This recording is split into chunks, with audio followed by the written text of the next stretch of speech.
This topic, networking. People always say you have to network, you have to network, and at some point it sounds like reiterating the statement of "it's not by what you know, by who you know." Now, what does it mean? That's what I want to know. What does it mean when someone say you have to network? Is it trying to say you have to know people to help you? In a sense, yes, but then that's not the entire truth. That's not everything about networking. So networking is important because you need people to know that you are capable.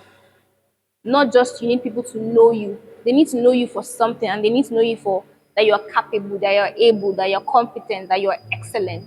So if you are the best graduating student, or you're the best motor in faculty of law, or you have good critical analytic skills, or you have great work ethic, um, the place you're looking to work, maybe in a law firm or wherever, the organization you're looking to work in, they don't know that, Of course. right? So you probably need someone who can Speak for you. yes, can speak of your integrity, can speak for you that, oh, this person, I know this person is competent, or he has the good characters. That's the only that would be like the primary need for networking, for people to know that you're competent. It's like you're marketing yourself, but you have to be someone valuable. You may know the partner of a top tier law firm, you may know the governor yourself, but if you're not competent for that position you're applying for, you most likely will not get it. Networking just embellishes what you have. It just gives you a platform, but you have to have that itself. It doesn't mean that you get where you need to be solely by connection, but it helps you. So if there are two persons, we both graduated with a first class, we're both good. When you grade us, our IQ on the same level, but you know the HR to a company, or you know the partner, or you know an associate or a senior associate, you are two steps Ahead. higher ahead than I am, because yes, I'm good. Yes, I know I'm good. My little community know I'm good, but then the people that need to get me to the position where I need to be don't know that. So that's what networking does for you. It gives those people the opportunity to know you for who you are. I think it's important. I also think that people should network strategically, but then empathetically. Don't just network because you're trying to climb the social ladder, or you're trying to climb the corporate space. You're meeting this person solely because you know that they'll be relevant to you in future. That's important, but then they're also human beings. They value human connection, right? Try to get an area of a common interest. So you Interest. both like sports, you both like football, or you're both Chelsea fans, or like you both came from the same village. There's just something that makes you human before the need for them to upgrade you from where you are. So I think people should network strategically, but also try to be as empathetic as possible. So generally, networking is kind of a shorty for what you already have. Yeah, it's you building social capital. I Yeah, think it's and important. it's I think the statement is different from having connection. The way I think it's the connotation when you say I have a connection there. It's almost like You don't need to do the work again. yes, and that's not true. That's not true. That you have a connection, it just means you know someone there, and we all know people. While I was in Lagos during the strike, I went to a law firm. I was interested in interning. So I went to a law firm. I don't think I had their email or anything, but I think I was interested in. I need this place. It was very near to my house, the proximity. Then I could easily just get anything from them, go home, come back. Yes. So I think I went to meet the principal, and I told him that I'm interested in interning here. I don't need any payment. I just want to learn. Even if I don't have to come to the office, if you can just lease me books, I just want to learn. And what he said was, you don't need to be here yet. Yeah. Go and read your book, pass your exams. What do you think? What do you think about this type of statements and Yeah. the effects internships have in a law student's life?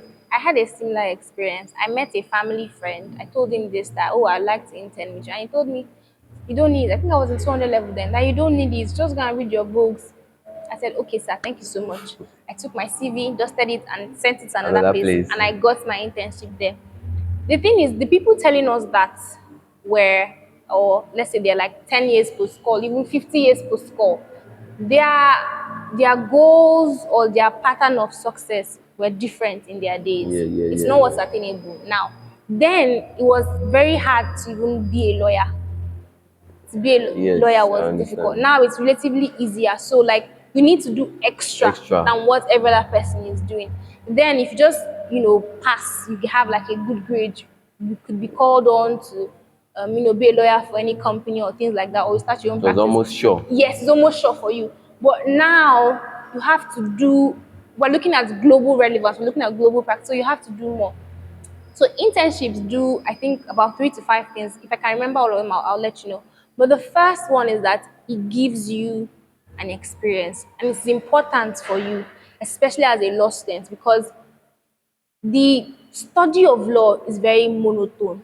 It's very like it's a noble profession, so it's almost boring. It's almost like white and black. White and black. Yes, it's It almost like is. white and black. So you need something to inspire you to continue. As human beings, we're naturally very versatile. We want variety, we want to Variety. see more, yes. But law doesn't allow that kind of expression. So you need something to be in your head when you are spending hours reading. You need to see what it's like when you eventually leave this, 4 walls of university Forward. and start practicing. You need to see what's expected of you. You need to know if that is the kind of life that you want. So internship gives you that experience. It also gives you the network. You get to meet people that are interning with you. You hear about their unique experience Their in their different experiences. schools. You meet associates, senior associates, partners. They tell you what they did differently Future colleagues. as undergraduate that you can now take in and do and help you Help succeed like yourself. the way that they are. So it gives you experiences, it gives you network, it gives you an opportunity to gain mentorship, right? I think it's very important. Then it gives you for you to see the practical aspect of law. You know that aside just having good grades, there's certain skill sets you need to build. You need to work on your writing skills, your legal drafting skills, your critical analysis, because you would be given a lot of cases. You need to identify where the issues are coming from, Yes. not just in the space of as if you're As if writing an you're right. exam. Yes. No, not like that. What internships do for you is that you see them as real life Real life. matters. You see what is different, the uniqueness, the technicalities involved in each cases. Do you Yeah, understand? very true. So it helps you build those skills. It teaches you work ethic because you have to be at the office by 8 a.m. or you have to go to the course by 9 a.m. You must wake up early. Of It's not course. like in the school where who is even coming? Do I Sef? feel like Is it it? yes? Is it Barrister Reginald or who is even coming? Which lecturer do we even have this morning? I don't want I to don't go. feel like For in the internship teach you that more I have to learn, I have to have good work ethic for me to succeed. I need to learn how to wake up early and I need to know how to manage my time because I'm constantly under pressure to deliver. Write this, draft this, prepare for this matter, prepare for this case. So you need to learn how to manage your time as you have other other responsibilities things. and you're developing yourself. So it's really important that you have that early because it's not when you graduate that you now start learning. It will be overwhelming for you because people That's already true. expect that you should know You these should things. know at least Every the other basic person, things. yes, every other person knows it. Does. Yes, every other person knows it. So you should know these things. So internship give you that insight and it gives you that foresight. So I think it's really important. The older generation may tell you no, but still continue, persevere. Someone will always tell you a yes. I was told no by a family friend. He felt I didn't need it. But then someone else connected me to another law firm and I got internship there and I got even more than More things. internship. I got mentors that till date are still helping me in my legal career and my legal studies. So I think it's extremely important and don't give up on the idea. That's true. And internship gives this competitive ability, Yes, it does. because once you've been in that space before as a student, maybe you've interned twice, then the years before your law school, you had an internship. So when you are actually a lawyer, you Yes. have this kind of upper hand over Above people. someone that Yes. doesn't have any experience Yes, at at all. all. Yes. Um, forgive me for not saying this. Amanda is currently the Lord Chancellor of No, Equity actually, Chambers. I did my election 2 weeks ago, so handed over. I am now Okay, emeritus. Law Can you imagine? Chancellor, Double emeritus. She's the emeritus Lord Chancellor of Equity Equity Chambers. Chambers, the winning chambers in this faculty. Some may disagree. How was that position to you? Now, how did you get into mooting and then to the point where you have to coach others? How was it?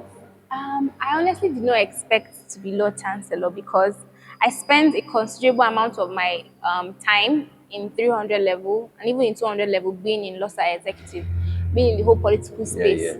So I didn't have so much time to moot at my peers. But I mooted the little opportunities that I got, and I was involved in chamber practice, especially during the COVID-19, especially during the COVID where we had that time. So I did a lot of virtual practice. I did some virtual internships. I was always on the research team for cases, Cases. so people knew that, oh, Amanda has passion in mooting, and She then she has, can. yeah, and then she has the strength here.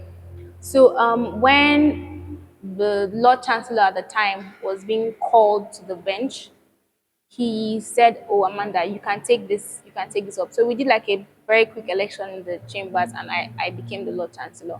I found, so again, because I've had leadership experiences in different areas, I found being a leader, the Lord Chancellor of X Chambers, like also a different A different experience. experience. So for other areas, you need things like project management skills, time management, diplomacy, because there were a lot of politics involved. Because But being Lord Chancellor, you needed team management because you were working with a team. These people are intelligent, they have strengths, they have weaknesses. You have to learn to harness their strengths so you can win cases. I had to learn to like tutor, teach the practice of the law. So it was a different experience for me, and it was a wholesome experience because I made, aside being the Lord Chancellor, I made really good friendships friendship, yeah. with, I made really good friends with some of the colleagues there. So in 411, 311, I have people that I hold dear to my heart that we only got to be so close because of the time we spent working on Working on. cases, analyzing matter and things like that. So it was a really wholesome experience for me to be Lord Chancellor. Now, I would want you to just give a piece of advice for any intending law students, novice law student, a fresher, or anyone that is just in a kind of conundrum trying to figure out where they want to be. Just give us something. Um, First of all, congratulations making it this far as a novice law student. It's not easy to be a law student. A lot of persons wrote jam and they didn't make it this far. So congratulations to you. I would say once you get into the faculty, or now that you're in the faculty of law, get your priorities straight. Know that this is what I want to achieve in time frame, and work for that. You can always be flexible with your plans. You can always remodify, but then have something that keeps you motivated every day. And then, as much as you can, experience the faculty, gain friendships. Meet people, go beyond just attending classes, build on your relationship, build on your spiritual life, build on your, in any other area of your life, just build, have experiences. Don't just be fixated on being a, a class hostel kind of person. Try to be 360. Try to get those experiences as much as you can, because beyond being a faculty and a university, this is one of your life experiences. You will never be an undergraduate again. So try to get all the experiences that you can, and then trust yourself and trust God. You've got this. You will get the kind of success that you're looking for as long as you continue on the right path. What you're doing now is not new. People have been on this road before and they've succeeded, so you most definitely can succeed. The anxiety, the fear that you feel is not new, and is not exclusive to you. It's to everybody. So trust yourself, and you can do exceedingly great things.